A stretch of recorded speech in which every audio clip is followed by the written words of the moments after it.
is Rose Gold, and today we're going to be getting into part 2 of What If Naruto Was a Senju. If you want a part 3, then smash that like button and I'll make a part 3 at 6 likes. But without further ado, let's get straight into part 2. That rhymed. Seeing their sensei walk in, Naruto sighed in relief. For all he had known, his sensei could have just been sick today, but alas, he was just lazy.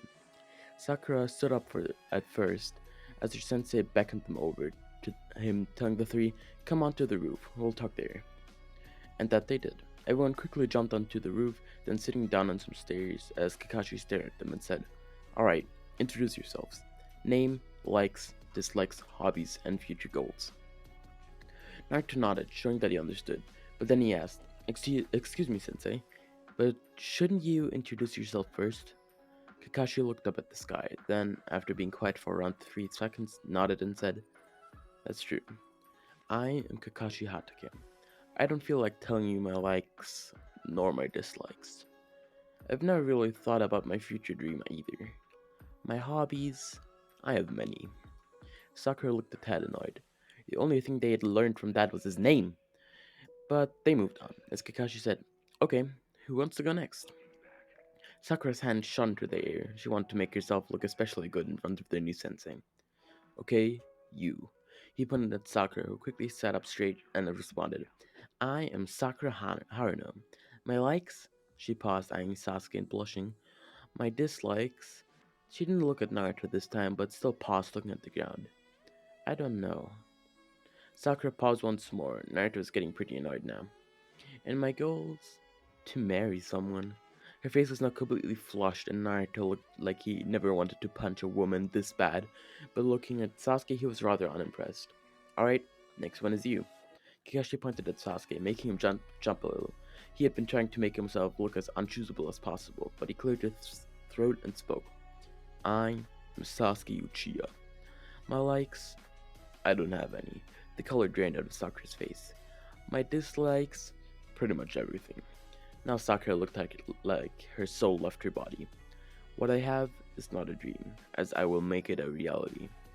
I will eliminate a certain someone and restore my clan." Kakashi's eyes opened slightly in surprise. That was quite a goal, but he quickly put his surprise aside and nodded at Naruto, signaling that it's his turn now, to which Naruto responded, nodded as well, and spoke in a happy but respectful tone. "I am Naruto Senju. My likes are reading, ramen, and training. My dislikes are not getting enough ramen when my book falls on my face late at night and corrupted people." That part was spoken rather seriously. "My future dream is following in Hashirama Senju's footsteps to become Hokage and change the world for the better." Once more, Kakashi was surprised. It was rather big future dreams, but this child had the fire in his eyes, showing that he was serious. So Kakashi nodded, then spoke. "Alright, we'll meet tomorrow, 8 a.m. Don't eat anything for breakfast." He stared at them, pausing. "Or else." All three of their eyes widened a little, and when they all went back, a single thought going through all of their minds. No breakfast, no breakfast. He'd kill me. We switched to the next day. None of them ate any breakfast just because of the fear that Kakashi would murder them. But that was a grave mistake, as 8 a.m. passed. So did 9 a.m. So did 10 a.m. Until finally at 11 a.m. Kakashi showed up, telling them that I had to help an old lady across the street. To which Sakura and Naruto shouted, "That doesn't take 3 hours." Kakashi laughed a little. He had already gotten some fondness for the team, but now was their first test, so he explained. "Alright, today we'll be doing the so-called belt test.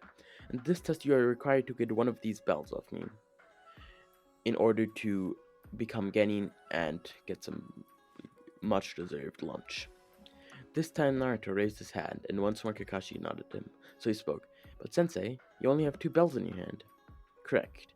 Whoever doesn't get a bell will get no lunch, and if no one gets a bell, you're all going back to the academy." Which shocked them all. Back to the academy? Naruto took a deep breath. He needed to get a bell so he can take his first step to becoming like Hashirama. Inside him another fire was lit. Suddenly Kakashi shouted, "Go!" and all of them were gone. Naruto was hiding in a bush, very close to Kakashi. Sasuke was a bit further back in a tree, and Sakura was even further back in another bush. To all their surprise and Naruto's fury, Kakashi pulled out a book and started to read. Naruto was furious, but he calmed himself down. He needed to look for an opportunity to attack, but he couldn't find any. But suddenly an idea sprung into his head. Naruto made a shadow clone that suddenly ran out at Kakashi after hiding somewhere else. Both Sakura and Kakashi were rather dumbfounded. Was Naruto really that stupid? To just run out at a Jonin?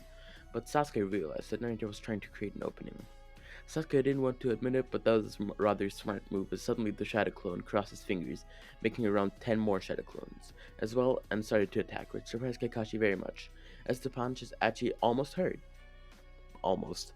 And Kakashi had never seen such fighting skill. Suddenly Sasuke jumped out as well, making Naruto smirk and Kakashi even more surprised. This boy was even stronger than Naruto. Well, not stronger, but his fighting skill was better. As Sasuke jumped out at Naruto, Naruto instantly started forming hand forms, whispering to himself, Water style, Water Bullet, Jutsu. The water bullet flew at Kakashi at a very high speed, even catching him off guard and landing on his right arm as Kakashi was just able to guard his chest. But this time the jutsu did almost leave an impact. These Ganin were talented. Not wanting to just stand by anymore, Naruto ran out as well and started to fight alongside Sasuke. Sasuke scoffed a little, but Naruto had a focused expression.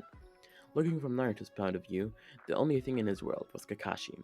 He didn't notice the fireball jutsu Sasuke performed, nor the feeble attempt of a shuriken throw coming from Sakura. The only thing he could think of was getting that one bell, and as he finally found an opening, he stretched out his hand, but his hand only grazed the bell. But something else grasped it for him. It was like his finger length increased with wood. Naruto looked at the bell in his hand and the wood going back inside his body, and he smiled widely. Then, looking at the rather shocked Kakashi with that wild smile. From Kakashi's point of view, he was shocked. Had this boy just used the wood style? As Kakashi just stood there in shock, Sasuke flew by and grabbed the second bell, while Sakura just stood there, having finally gotten out of the bush she was hiding in, looking very disappointed. Kakashi, after standing there for a good 5 seconds, congratulated both Sasuke and Naruto until looking at Sakura, telling her off for not doing anything, but Naruto stopped him. We go back a few years. Naruto had been bullied relentlessly in the academy by older and younger students. And even Sakura laughed at him and even hit him, although it didn't hurt at all. Although it didn't hurt at all physically, it still hurt Naruto deep down, making him throw himself even more into training. Now back to the current time. Naruto just stopped Kakashi from walking towards Sakura. She tried her best. Not everyone is as stupid as me to rush at a Jonin. Kakashi was surprised, but delighted, so he sighed, then smiled under his mask, but then proceeded to tie Sakura to the pole, telling them, Now, you might have done very well, but you're not allowed to feed her under any circumstances, or you will all be sent back to the academy. Naruto wasn't fussed about that anymore. He couldn't just retake it, or he could just retake it next year. But seeing someone being treated like that when Kakashi told her off made him angry, so he gave her a rice cake, and so did Sasuke. Suddenly, Kakashi appeared in front of them, right as Sakura was still eating, telling them, "You passed." But to the contrary of what they thought would happen, he smiled widely under his mask, which confused Naruto, who then asked, "But, aren't we going back to the academy now? I mean, we broke the rules." Naruto thought that it was only fair, but Kakashi responded, "Naruto, in the ninja world, those who break the rules are scum. That's true. But those who abandon their friends are worse than scum."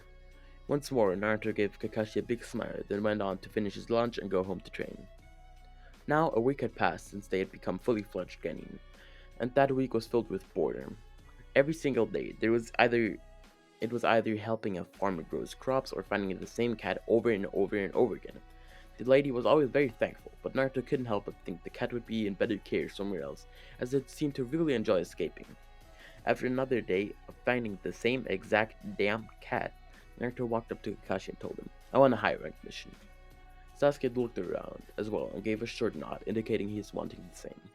Kakashi was Kakashi was realizing how much potential this team truly had, so he just shrugged and brought him to the Hokage office, telling the third, "These three have a question to ask you." Naruto bowed and politely asked, "Could we please have a high rank mission, Lord Third?" The third was quite shocked at how polite Naruto was. He chuckled, thinking that Naruto wasn't quite like Kushina after all, until Naruto said, this time louder. I don't want to bow forever, you know? Which had a third snorting, thinking, okay, I take that back. Then he looked in his files and found a C rank mission, handing it to Kakashi, who read its content quickly, then handed it back. Escorting a bridge builder, huh? We'll take it. Naruto was delighted, hearing this and the third smile a little as well. Both Sakura and Sasuke were both very happy as well. Tazuna walked into the room suddenly after being called by the third. He looked rather disgruntled as he saw the team of Genin, then started to talk. I didn't want to be escorted by a bunch of infants. It was obvious the man was rather tipsy, but suddenly something grabbed his hand and squeezed it so tightly that he winced in pain, and looked down at his arm. He saw a tiny branch squeezing it tightly, and followed its path to Naruto, who stared at him, dislike radiating off of him. Tazuna was a bit scared now, so he just said, okay, I'll take him, I suppose. Naruto's face lit up again as the branch disappeared from Tazuna's arm, leaving an imprint there. The next day, the group set out on a journey to the Land of Waves, not having the faintest clue what was about to happen next. It was a rather sunny day, and it hadn't rained in days, so the conditions were perfect for this type of mission. Naruto was already beaming with excitement about finally getting a high-ranked mission, and so was Sasuke, but he wasn't showing it. As they walked, Kakashi took a step and his foot landed on the puddle. How could that happen? It hadn't rained in days, but the reason for the puddle being there revealed itself rather quickly, as a chain came out and grabbed Kakashi by the foot until the two demon brothers came out of it, and seemingly ripped Kakashi to pieces. Naruto was pissed. Naruto clapped his hands together, and suddenly a giant branch grabbed one of his brothers and threw him against a tree, breaking 6 of the brothers' ribs in the process. But he wouldn't have to be alone for very long, as Sasuke threw the other demon brother to that tree as well. Then Naruto had a branch tying them down until they get out the rope. But as Naruto was tying the rope around them, the not as injured brother injected him with poison which would have him paralyzed. He injected it right into Naruto's arm, and a lot of them were panicking, until Kakashi came out behind a tree telling them, it's gonna be fine, we can just go back to a medical net. No, we came out here and we're not going back. Naruto told Kakashi, a fire burning in his eyes. Once more, as he slit his arm open with a kunai and blood started spilling out as he said, I'm not gonna be stopped by some poison. I was able to protect my friends either way. As blood spilled out, Kakashi was about to run over to clean his self-inflicted wound up, but to his astonishment, Naruto's wound closed up right before his eyes, and Naruto was poison-free once more. But this was just the piece before the storm, as Kakashi got an earful about pretending to be dead, and after they had walked a good distance, suddenly Kakashi told everyone to duck, as the sword flung above their heads, getting stuck in a tree beside them, and a man appeared in it, Zabuza, the demon of the mist. Now I'm going to end this part off right here, so I hope you all enjoyed. Be sure to join the Discord and sub to my boy Vegan, saying, this is Rose Gold, and I am out.